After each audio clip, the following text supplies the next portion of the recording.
मृत महिला डॉक्टरची आत्महत्या आहे की हत्या असा प्रश्न मांडताना सुषमा अंधारे यांनी अनेक प्रश्न सरकार आणि पोलीस यंत्रणेला विचारले। पाहूया एक रिपोर्ट।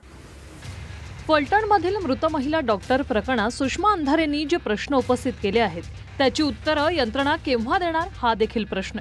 अनेक महत्त्वाच्या मुद्द्यांना स्पर्श करणाऱ्या गोष्टी यातून समोर येत आहेत। प्रश्न क्रमांक 1, जी महिला डॉक्टर तक्रारीसाठी 4 पानी पत्र लिहिते त्या पत्राचं काय झालं यासाठी पुन्हा माहिती अधिकारातही अर्ज करते तीच महिला आयुष्य संपवण्याच्या वेळी हातावर 4 ओळी कशा लिहेल।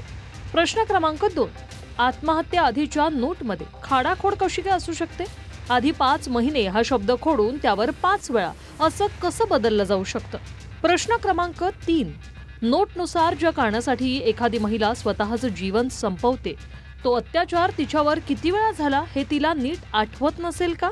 प्रश्न क्रमांक 4, हातावर लिहिलेलं गळफास घेताना खोडलं जाऊ शकतं त्यातला तपशील अस्पष्ट होऊ शकतो हे आत्महत्या करणाऱ्याला कळणार नाही का। प्रश्न क्रमांक 5, गळफास घेताना अंगाला घाम येतो, हात फासाला चिकटवून घासला जातो हे डॉक्टर असणाऱ्या महिलेला माहीत नसेल का। प्रश्न क्रमांक 6, जर एका हॉटेलात महिला स्वतः जाऊ शकते तिथे तिला साधा कागदही उपलब्ध होऊ शकत नाही का।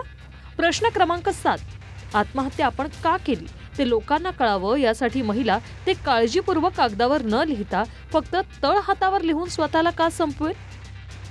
या प्रश्नांची उत्तरं पोलिसांसह कालच्या पत्रकार परिषदेनं टीकेच्या धनी ठरलेल्या रुपाली चाकणकरांनी द्यायला हवी।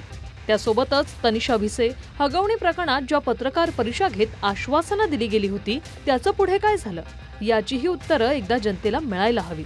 Bureau report, TV9 Marathi.